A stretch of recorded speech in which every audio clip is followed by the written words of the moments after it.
All right, the time is now 6:07. I feel like the wind and everything just kind of came out of nowhere. My parents lost a pool umbrella in the midst of all of it just because we didn't see it coming. That's right. I was outside. In fact, I had just gotten back to where I live when that big gust of wind hit, and I could barely open my car door as it was coming through, and it was out ahead of the rainfall. That was the interesting part. That's where the strongest wind gusts happened, upwards of 60 miles an hour. In fact, at the airport at Middle Georgia Regional, gusted to 56. So let's check it out, what it looks like this morning. There's a live look over downtown. A pretty nice sunrise officially comes above the horizon here in the next 30 minutes or so. The temperatures this morning, a mix of 60s and 70s, 69 in Macon, 70 in Warner Robins, 68 in Eastman, 69 in McRae, and 70 to get your morning started in Vidalia. But the radar is quiet this morning here in central Georgia. A couple showers up near the Augusta area, but then also down into southeast Alabama and the Florida Panhandle, where they just cannot catch a break. They're going on 2 weeks of just rounds of storms after storms, and they're severe storms at that. Some more storms this morning up into the upstate of South Carolina. So we're kind of bookended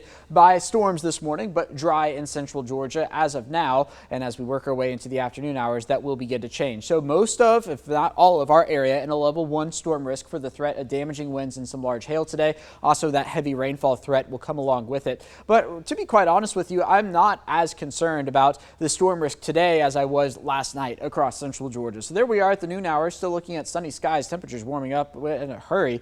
But we are looking at an additional wave of storms. There we go at 5 p.m. rolling through central Georgia relatively quickly once again. Anything we do see will be out of here by about the midnight hour, waking up dry for your Tuesday morning on into Tuesday afternoon. Again, mostly dry. This is a cold front coming through. It's not going to do a whole lot to our temperatures, but it is going to dry out our air, so the humidity is not going to be as high. And the biggest thing is it's going to keep our feels like temperatures closer to the actual air temperature versus what we're going to see today, waking up to the 60s on Wednesday morning. There we go into Wednesday afternoon, right back into the 90s. But here's what I'm talking about today. It is going to be a scorcher of an afternoon. Here we are at 1 p.m. looking at feels like temperatures upper 90s, low 100s, even in a few spots. I think we could hit 100 here in Macon as well. But as soon as that rain comes through, it's going to drop our feels like temperatures relatively quickly. So at least we've got that to look forward to in terms of the rainfall today. Also an update on the tropics for you on this Monday morning. Brett and Cindy are no more, and we're not expecting any development here in the next 7 days. What I want to point out to you is you notice this kind of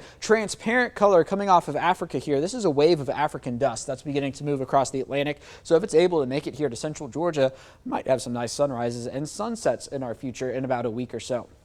Hour by hour today, 70s into the 80s, upper 80s by 1 p.m.